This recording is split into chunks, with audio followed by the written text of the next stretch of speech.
Question number 11 में एक lottery है जिसमें एक person 6 different natural number select करता है फ्रॉम 1 to 20, यानी 20 नेचुरल नंबर्स हैं, 20 नेचुरल नंबर्स हैं और उसमें से एक आदमी 6 नेचुरल नंबर सेलेक्ट करता है और वो नंबर अगर ऑलरेडी मैच कर जाता है लॉटरी कमेटी जो 6 नंबर चूज करके रखी हुई है उससे, तो वो प्राइज जीत जाता है। तो अब हमें प्रोबेबिलिटी बताना है कि वो प्राइज जीते। तो सबसे और ऑर्डर इंपॉर्टेंट नहीं है, यानी वो जो 6 नंबर जो लॉटरी कमेटी इस 20 में से चूज करके रखी हुई है, अगर वो 6 नंबर मैच कर गया, किस ऑर्डर में वो चूज कर रहा है उससे फर्क नहीं पड़ता है। ये क्वेश्चन में हमारे पास इंफॉर्मेशन है। तो अब हमें ये देखना होगा कि जैसे 20 नेचुरल नंबर है हमारे पास और उसमें से हमें 6 नंबर सेलेक्ट करना है, तो जो टोटल नंबर ऑफ वेज है, जहां पर ऑर्डर इंपॉर्टेंट नहीं है तो यहां पर हमें जस्ट कम्बिनेशन लेना होगा। तो अगेन यहां पर पीएनसी का एप्लीकेशन होगा। तो 20 नेचुरल नंबर में से अगर हमें 6 नेचुरल नंबर सेलेक्ट करना है तो टोटल नंबर ऑफ वेज हमारे पास 20 C6 है। और अब जो लॉटरी कमेटी तो ये number of elements in sample space के बराबर हो जाएगा, और यानी क्योंकि ये टोटल नंबर ऑफ वेज है या total number of possible outcomes हम कह सकते हैं। और अब जो लॉटरी कमेटी जो 6 नंबर का पैटर्न फिक्स करके रखी हुई है वो यूनिक है, कोई एक ही पैटर्न है 6 नंबर का जो लॉटरी कमेटी ने फिक्स करके रखा हुआ है और वही आना चाहिए तभी प्राइज मिलेगा। तो NE यानी नंबर ऑफ रिक्वायर्ड आउटकम्स वो जस्ट 1 है। तो प्रोबेबिलिटी NE/NS यानी 1/20C6 के बराबर हो जाएगा। अगर आप चाहें तो ऐसे भी रहने दे सकते हैं या फिर 20C6 को कैलकुलेट भी कर सकते हैं। तो अगर हम 20C6 को कैलकुलेट करते हैं तो ये 1/3876 के बराबर हो जाएगा। क्वेश्चन नंबर 12 में हमारे पास 2 इवेंट है A और B, और PA PB और PA इंटरसेक्शन B का रिलेशन हमारे पास है, या फिर PA यूनियन B का, और हमें ये बताना है कि ये कंसिस्टेंटली डिफाइंड है या नहीं। तो P ऑफ A 0.5 है और PB 0.7 है और PA इंटरसेक्शन B 0.6 है। तो यहां पर सेट नोटेशन में पहली बार ऐसा क्वेश्चन आ रहा है प्रोबेबिलिटी में कि PA PB और A इंटरसेक्शन B या A यूनियन B। तो अगेन यहां पर जो हम लोग फॉर्मूला यूज करते थे सेट में NA plus NB is equal to NA union B plus NA intersection B, तो सेम फॉर्मूला हम NA इंटरसेक्शन B प्रोबेबिलिटी के लिए भी यूज कर सकते हैं। तो हम जस्ट इस तरह से भी देख सकते हैं, या अभी अगर इसका एक्सप्लेनेशन समझ में नहीं आए तो उस पर ज्यादा परेशान होने की जरूरत नहीं कि हम जो नंबर ऑफ एलिमेंट्स को इवेंट है A और इवेंट अकरेंस है A और B बोथ अकर, या A और B अकर्स या B अकर्स, तो डिवाइड कर देंगे अगर सबको NS से जो number of elements in sample space है,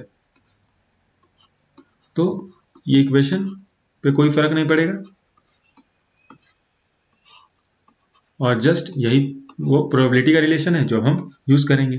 P of A plus P of B is equal to P of A union B plus P A intersection B plus ये A union B। और अब इस question में हमें ये बताना है कि ये कंसिस्टेंटली डिफाइंड है या नहीं। तो P A इंटरसेक्शन B का मतलब है P probability of A and B both occurring, यानी A भी अगर कर रहा है और B भी अगर कर रहा है, P of A and B both occurring, और ये बराबर है 0.6 के। और इसका मतलब है कि P of A and B both occur, यानी A तो अकर कर ही रहा है साथ में B भी अकर कर रहा है, लेकिन P ऑफ A अकरिंग 0.5 है, यानी प्रोबेबिलिटी कि A अकर कर रहा है वो 1/2 है, लेकिन probability of A and B both occurring ये 1/2 से बड़ा है। ये पॉसिबल नहीं है, क्योंकि अगर probability of A and B both occurring, दोनों के अकरेंस का प्रोबेबिलिटी, ये हमेशा प्रोबेबिलिटी ऑफ A के प्रोबेबिलिटी A के अकरेंस के प्रोबेबिलिटी से हमेशा कम होगा, ज्यादा नहीं हो सकता है, क्योंकि जब A की प्रोबेबिलिटी उतनी नहीं है A के अगर होने की, तो A के साथ B के अगर होने की प्रोबेबिलिटी उससे ज्यादा कैसे हो सकती है। तो ये कंसिस्टेंटली डिफाइंड नहीं है। तो हम सेकेंड पार्ट देखेंगे। सेकेंड पार्ट में P ऑफ A 0.5 है, P ऑफ A 0.5 है, P ऑफ B 0.4 है और P of A union B ये 0.8 है। तो हम P ऑफ A इंटरसेक्शन भी पहले कैलकुलेट कर लेंगे। तो जस्ट इस फॉर्मूला का यूज करेंगे, P of A intersection B, तो ये हो जाएगा PA plus PB minus PA union B, यानी 0.5 प्लस 0.4 यानी 0.9 माइनस 0.8, तो 0.1 के बराबर है। देख सकते हैं कि पी ऑफ ए इंटरसेक्शन भी पी ए से भी छोटा है और पी ऑफ बी से भी छोटा है, तो ये कंसिस्टेंटली डिफाइंड है। क्वेश्चन नंबर 13 में हमें ब्लैंक्स फिल करना है, जहां पर हमें P A, P B, P A और बी, तो ए और बी को अब हम सेट नोटेशन में ए यूनियन बी लिख सकते हैं, और पी ए एंड बी, ये तो इस चारों में से कोई 3 वैल्यूज हमारे पास है और चौथे को हमें कैलकुलेट करना है और फिर उस ब्लैंक को फिल करना है उस वैल्यू से।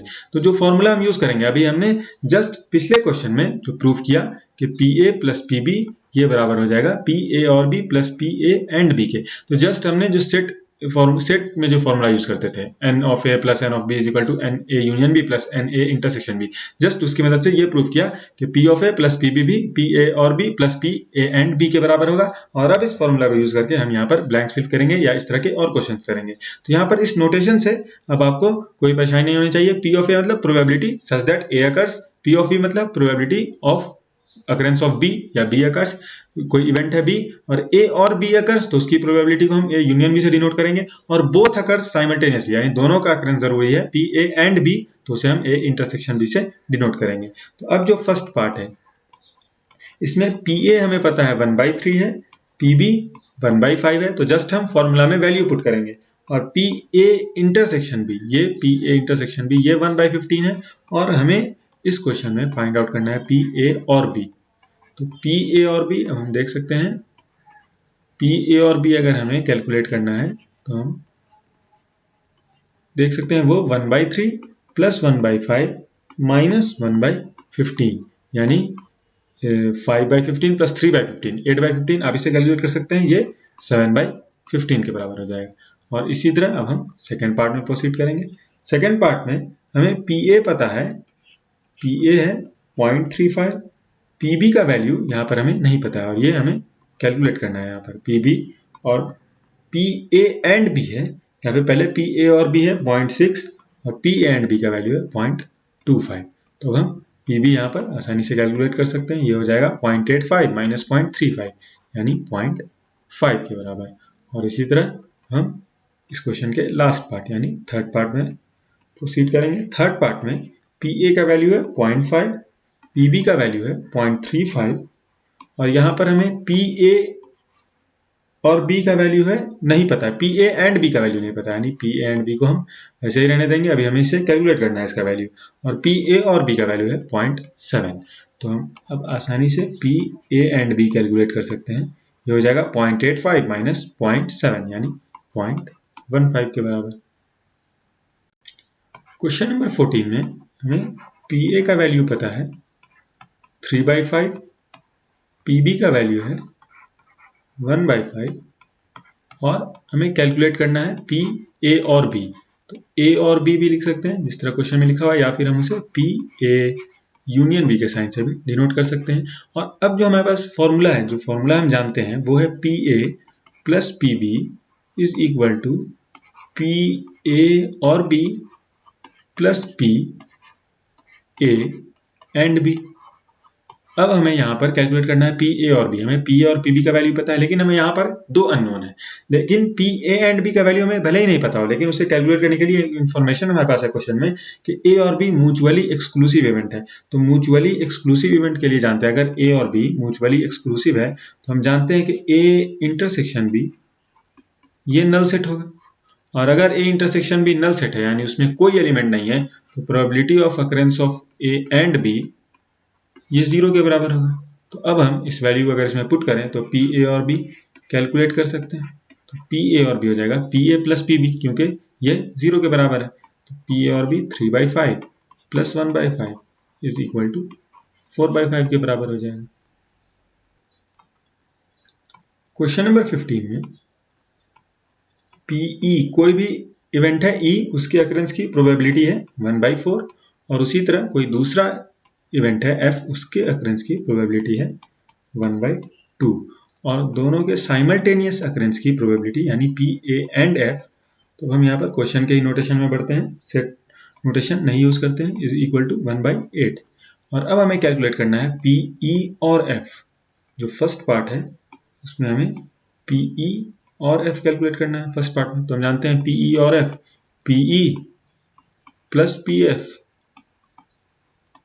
Minus P of E and F के बराबर हो जाएगा। हम जस्ट फॉर्मूला जानते हैं, उसे जस्ट थोड़ा सा ट्रांसपोज, जस्ट थोड़ा सा मॉडिफाई किया है। तो P और F plus P and F बराबर होता है P प्लस पी एफ को, तो हम P एंड F को दूसरे साइड ले आए, आगे साइड ले आए, तो P और F इसके बराबर हो जाएगा। तो अब जस्ट हम वैल्यू पुट करते हैं, तो 1/4 प्लस 1/2 माइनस 1/8, ये 2/8 के बराबर है। आप देख सकते हैं ये 4/8, तो 6/8 माइनस 1/8, यानी ये प्रोबेबिलिटी 5/8 के बराबर हो जाएगी। अब जो सेकंड पार्ट है इस क्वेश्चन का, इस क्वेश्चन के सेकंड पार्ट में हमें कैलकुलेट करना है P not E and not F, not E and not F। तो अब अगर हम और नॉट के टर्म्स में इसमें सेट थ्योरी को यूज करते हैं या फिर उसके प्रॉपर्टीज को यूज करते हैं तो थोड़ा समझने में परेशानी होगी, तो हम जस्ट इसे सेट नोटेशन पे शिफ्ट कर जाते हैं। नॉट E का मतलब E dash and not F का मतलब intersection F dash. Not E and not F को हम सेट नोटेशन में ऐसे लिख सकते हैं। और अब अगर हम इसे सेट प्रॉपर्टीज की मदद से मॉडिफाई करने की कोशिश करें तो P E dash intersection F dash, हम जानते हैं E यूनियन F का डैश है, E यूनियन F डैश को हम लोग E dash intersection F dash लिख सकते हैं। तो अब E यूनियन F, E और F अभी हमने यहाँ पर कैलकुलेट किया, P E और F को हम यहाँ पर समझने के लिए P यूनियन F से भी डिनोट कर सकते हैं। ये जस्ट सेम बात है, E और F या फिर E यूनियन F। तो इसका कंप्लीमेंट यहाँ पर हो जाएगा P E union F dash, यानी इसका कंप्लीमेंट, तो हम just 1 minus P E union F का कंप्लीमेंट है ये सेट। ये जो यहाँ पर सेकंड पार्ट में कैलकुलेट करना था not E and not F, मतलब E dash intersection F dash, ये E यूनियन F जो यहाँ पर हमने कैलकुलेट किया जस्ट उसका कंप्लीमेंट है, जस्ट दूसरे टर्म्स में लिखा हुआ था। तो हम जानते हैं सेट थ्योरी से कि ये इसके बराबर होता है। और E यूनियन F का कंप्लीमेंट यानी प्रोबेबिलिटी हमने पहले भी डिस्कस किया कि P ऑफ A कंप्लीमेंट या फिर P ऑफ नॉट A वो 1 माइनस पी ए के बराबर है, तो 1 minus P E union F के बराबर है। और अभी हमने कैलकुलेट किया कि ये इसकी वैल्यू 5/8 है, तो 1 माइनस 5/8 यानी ये प्रोबेबिलिटी 3/8 के बराबर हो जाएगी। क्वेश्चन नंबर 16 में इवेंट्स हैं, दो इवेंट्स हैं E और F such that P not E और not F, P not E और नॉट F ये बराबर है 0.25 के। और अगर अब हम सेट नोटेशन पे शिफ्ट करें तो P नॉट E और नॉट F को हम लिख सकते हैं E डैश और नॉट F यानी यूनियन F डैश, ये बराबर है 0.25 के। और इस क्वेश्चन में हमें ये बताना है कि E और F म्यूचुअली एक्सक्लूसिव है या नहीं।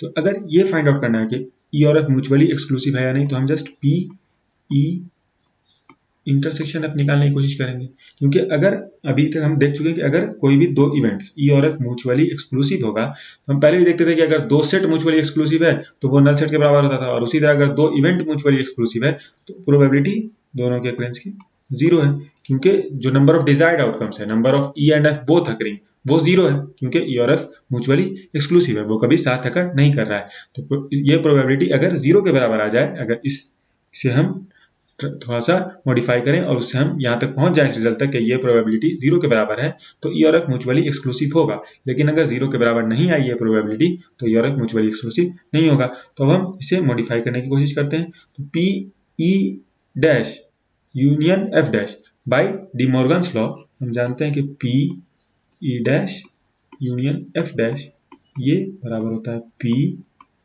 E इंटरसेक्शन F के डैश के।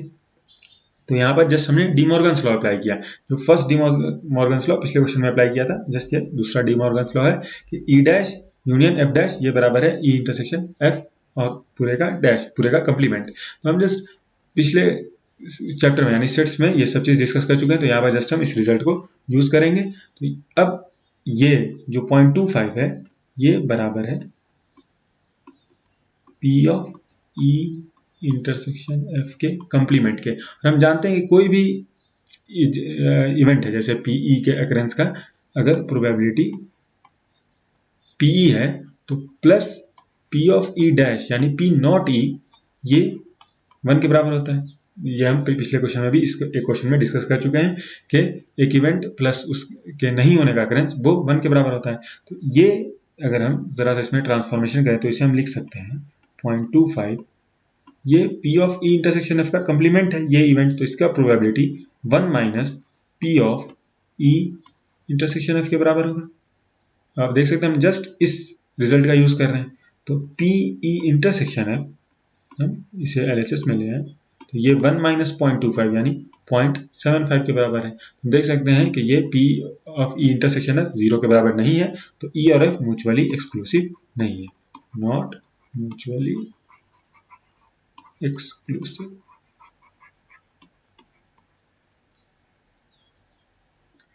क्वेश्चन नंबर 17 में दो इवेंट्स है A और B such that P of A बराबर है 0.42 के, PB बराबर है 0.48 के और PA एंड B, या फिर हम इसे A एंड B इस टर्म्स में भी लिख सकते हैं, ये बराबर है 0.16 के। और उसके बाद हमें कुछ कैलकुलेट करना है, जैसे फर्स्ट पार्ट में P नॉट A, तो अगर हम सेट नोटेशन में लिखें तो PA डैश या फिर A कंप्लीमेंट, तो ये जानते हैं, अब जस्ट रिजल्ट यूज करेंगे 1 माइनस PA के बराबर हो जाता है। तो 1 माइनस PA यानी 1 माइनस 0.42, तो प्रोबेबिलिटी ऑफ नॉट A बराबर हो जाएगा 0.58 के। और उसी तरह सेकेंड पार्ट में हमें P नॉट B कैलकुलेट करना है, तो P नॉट B या फिर P नॉट B जानते हैं 1 माइनस PB के बराबर हो जाएगा, और 1 माइनस PB यानी 1 माइनस 0.48 या फिर 0.52 के बराबर हो जाएगा। तो ये जो रिजल्ट है कि not A is equal to 1 minus P of A, ये हम पहले भी डिस्कस कर चुके हैं। तो अगर आपको इसमें जरा भी दिक्कत है तो आप पिछले क्वेश्चन पे रिफर करें जहाँ पे हम ये रिजल्ट डिस्कस कर रहे हैं। और अब थर्ड पार्ट में हमें कैलकुलेट करना है PA और B। PA, PB और PA एंड B हमें पता है, तो हम जानते हैं PA और B बराबर हो जाएगा, सॉरी A और B ये बराबर हो जाएगा PA plus PB plus sorry minus PA and B। अगर हम इसमें वैल्यू पुट करें इस फॉर्मूला में तो 0.42 प्लस 0.48 माइनस 0.16, ये बराबर हो जाएगा 0.74 के।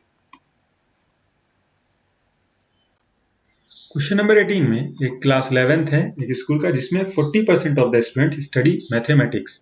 तो प्रोबेबिलिटी कि कोई भी स्टूडेंट अगर हम एट रैंडम सेलेक्ट करते हैं वो मैथमेटिक्स पढ़ता हो, P ऑफ M से हम इसे डिनोट कर रहे हैं कि probability such that the student studies mathematics, वो 40% है, क्योंकि उस स्कूल में स्कूल के क्लास 11th में 40% स्टूडेंट ऐसा है जो मैथमेटिक्स पढ़ता है। तो इस बात की प्रोबेबिलिटी कि कोई स्टूडेंट अगर हम एट रैंडम सेलेक्ट करते हैं तो वो मैथमेटिक्स पढ़ता हो, वो भी 40% होगी।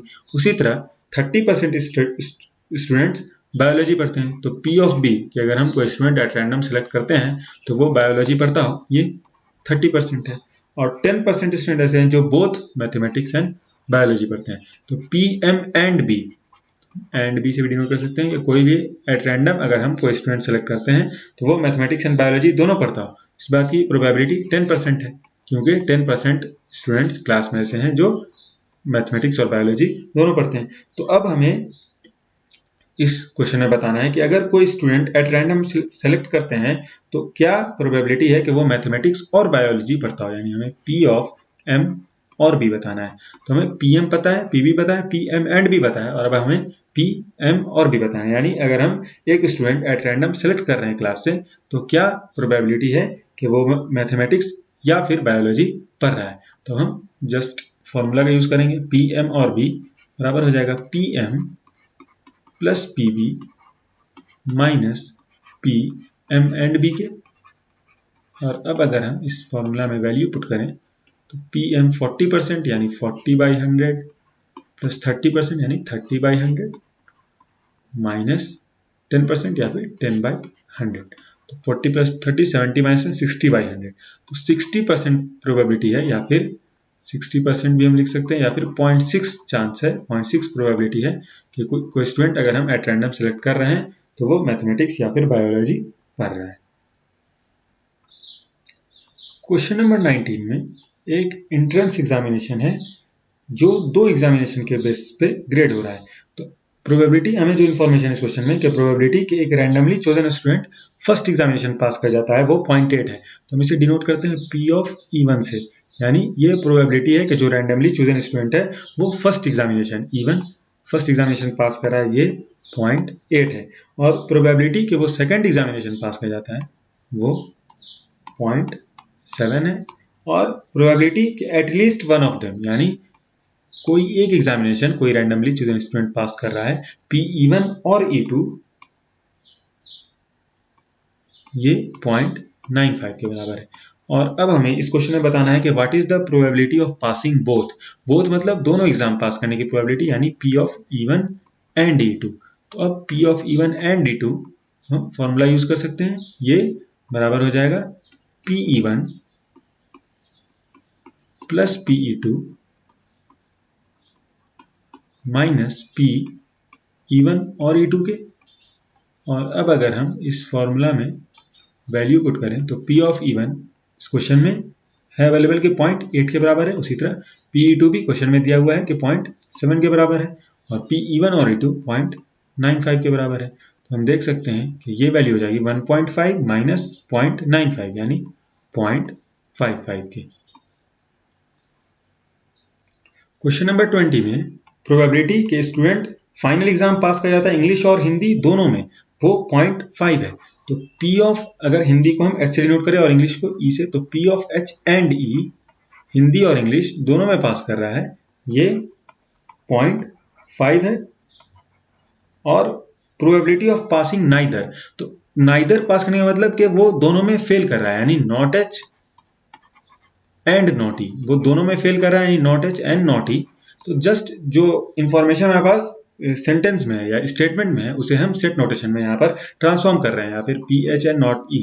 जो सेंटेंस में इंफॉर्मेशन वही है कि प्रोबेबिलिटी ऑफ पासिंग नाइदर, यानी वो दोनों एग्जाम में फेल करने की प्रोबेबिलिटी 0.1 है। तो P of not H and not E, अगर हम इसे सेट नोटेशन में लिखेंगे तो हम क्या लिखेंगे, probability of not H and not E ये बराबर है 0.1 के।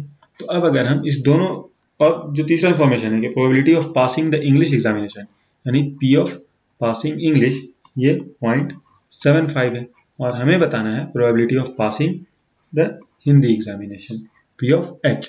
तो अब अगर इस दोनों इंफॉर्मेशन को हम थोड़ा सा सेट नोटेशन में ट्रांसफॉर्म करें तो P of H and E को लिख सकते हैं P of H and E, और ये बराबर है 0.5 के। और इस स्टेटमेंट को अगर हम सेट नोटेशन में लिखें तो नॉट H यानी H complement and not E intersection E complement ये बराबर है 0.1 के। तो अब यहाँ पर सेट नोटेशन में जो ये स्टेटमेंट है इसमें हम डिमॉर्गन्स लॉ अप्लाई करेंगे, पहले भी यूज कर चुके हैं कि H complement intersection E complement ये बराबर हो जाता है H यूनियन E के कंप्लीमेंट के, और ये 0.1 है। अब H यूनियन E का complement, probability of H union E का कंप्लीमेंट हम लिख सकते हैं 1 minus P of H union E, ये बराबर हो जाएगा P of H union E का कंप्लीमेंट, पहले भी इस रिजल्ट को डिस्कस कर चुके हैं, और ये बराबर है 0.1 के। तो अब हम P ऑफ H यूनियन का कंप्लीमेंट नहीं, जस्ट PH यूनियन E। तो अब हम कैलकुलेट कर सकते हैं P of H union E, ये बराबर हो जाएगा 1 माइनस 0.1 यानी 0.9 के। तो अब हमारे पास PH और E यानी PH यूनियन E 0.9 है, PH एंड E 0.5 है, P ऑफ E 0.75 है। और अब हमें कैलकुलेट करना है P ऑफ H, तो हम जस्ट फॉर्मूला यूज करेंगे P of E plus P of H, ये बराबर हो जाएगा PH और E plus PH and E। और अब अगर हम इस फॉर्मूला में वैल्यू पुट करें तो P ऑफ H प्लस 0.75 ये बराबर है 0.9 प्लस 0.5 के। तो P ऑफ H की वैल्यू यहाँ से हमें मिल जाएगी 1.4 माइनस 0.75 यानी 0.65 के बराबर। क्वेश्चन नंबर 21 में एक क्लास है जिसमें 60 स्टूडेंट्स हैं, तो नंबर ऑफ स्टूडेंट्स या फिर number of points in total sample space में वो 60 हो जाएगा कि यहाँ पर पूरे क्लास में 60 स्टूडेंट्स हैं और 30 ऑप्टेड फॉर NCC। तो अगर हम NCC को जस्ट C से डिनोट करें या फिर NCC लिख देते हैं N ऑफ नंबर, इस NCC में इस इवेंट में ये 32 है, सॉरी 30 है, और NSS के लिए 32 ने ऑप्ट किया, तो N ऑफ NSS ये 32 है, और 24 opted for both NCC and NSS, तो n of NCC both NCC and NSS ये 24 है। तो अब जो क्वेश्चन है first, if one of this student is selected at random, किसी एक स्टूडेंट को अगर हम एट रैंडम सेलेक्ट कर रहे हैं तो प्रोबेबिलिटी बताना है कि ये स्टूडेंट ऑप्टेड फॉर NCC और NSS। तो यहाँ पर प्रोबेबिलिटी हमें बताना है NCC और NSS का, यानी और NSS का प्रोबेबिलिटी हमें NCC और NSS का बताना है। अभी हमारे पास जो अब तक डेटा है वो n ऑफ NCC है, NSS है और NCC एंड NSS है। तो और NSS निकालने के लिए हम लिख सकते हैं n ऑफ NCC और NSS divided by number of points in sample space, या फिर divided by total number of students हम देख सकते हैं, या फिर उसे हम NS लिख सकते हैं, जो जिसका वैल्यू अब हम 60 पुट कर देंगे नेक्स्ट स्टेप में। तो पहले हम ये कैलकुलेट करेंगे n ऑफ NCC और NSS। तो हम जानते हैं n ऑफ NCC और NSS ये बराबर हो जाएगा n of NCC plus NSS minus इसके। तो अब जस्ट हम फॉर्मूला अब दोबारा यहाँ पर नहीं लिख रहे हैं, जस्ट में वैल्यू पुट कर रहे हैं। तो ये बराबर हो जाएगा 30 प्लस 32 माइनस 24, यानी 38 के बराबर हो जाएगा। तो ये प्रोबेबिलिटी इसे हम P1 से डिनोट कर देते हैं। P1 बराबर हो जाएगा 38 न्यूमरेटर में डिवाइडेड बाय डिनोमिनेटर में n ऑफ s 60 के बराबर है। तो 38 बाई 60, या फिर इसे हम 19 बाई 30 भी लिख सकते हैं। अब क्वेश्चन नंबर 2 में, या फिर इस क्वेश्चन के पार्ट 2 में, the student has opted neither NCC nor NSS। तो पहले एक क्वेश्चन तो या फिर NCC नॉर NSS को हम सेट नोटेशन में लिख लेंगे और उसके बाद फिर सेट थ्योरी का यूज करके उसके वैल्यू तक पहुंच सकते हैं। लेकिन एक हम ऐसे देख सकते हैं कि नंबर ऑफ स्टूडेंट जो या NCC या फिर NSS कोई एक भी ऑप्ट किया है वो 38 है। तो जो कुछ नहीं ऑप्ट किया है, the student has opted neither NCC nor NSS, वो टोटल माइनस जो कोई एक भी ऑप्ट किया है उसके बराबर हो जाएगा, यानी 22 के। तो प्रोबेबिलिटी के जो एट रैंडम स्टूडेंट हम सेलेक्ट कर रहे हैं वो इस ग्रुप में है, वो हो जाएगा P2 number of desired outcomes, यानी number of students in this group जो हम जिसकी प्रोबेबिलिटी हम निकाल रहे हैं 22 डिवाइडेड बाय टोटल स्ट्रेंथ, या फिर टोटल नंबर ऑफ स्टूडेंट्स जो 60 है। तो ये प्रोबेबिलिटी 11/30 के बराबर हो जाएगी। अब जो पार्ट 3 है, the student has opted NSS but not NCC। तो थर्ड पार्ट में the student has opted NSS but not NCC। तो अगर हम ऐसे स्टूडेंट्स का नंबर निकाल लें कि number of students that has opted NSS but not NCC, वो अगर हम निकाल लें तो अगर हम उसको डिवाइड कर देंगे टोटल नंबर ऑफ स्टूडेंट्स से तो हमें प्रोबेबिलिटी मिल जाएगी। तो अगर हम ऐसे स्टूडेंट्स के नंबर को n से डिनोट करते हैं तो n बराबर हो जाएगा नंबर ऑफ स्टूडेंट जो NSS लिया 32 माइनस नंबर ऑफ स्टूडेंट्स जो NSS के साथ साथ NCC भी लिया 24। तो ये वो स्टूडेंट्स हैं जो सिर्फ NSS लिया 8 स्टूडेंट्स, क्योंकि 32 जो नंबर है NSS का वो उन स्टूडेंट्स का नंबर है जो NSS ले रहे हैं, साथ में कुछ और भी ले रहे हैं वो भी उसमें आ सकता है। तो हमें ये पता है कि साथ में NCC लेने वाले का नंबर 24 है। तो अगर उसमें से घटा देंगे तो 8 स्टूडेंट्स ऐसे हैं जो सिर्फ NSS ले रहे हैं और NCC नहीं ले रहे हैं। तो अब अगर हमें प्रोबेबिलिटी निकालना है इस बात का, तो P3 तो number of students required students 8 divided by number of total students 60, देख सकते हैं ये बराबर हो जाएगा 2/15 के।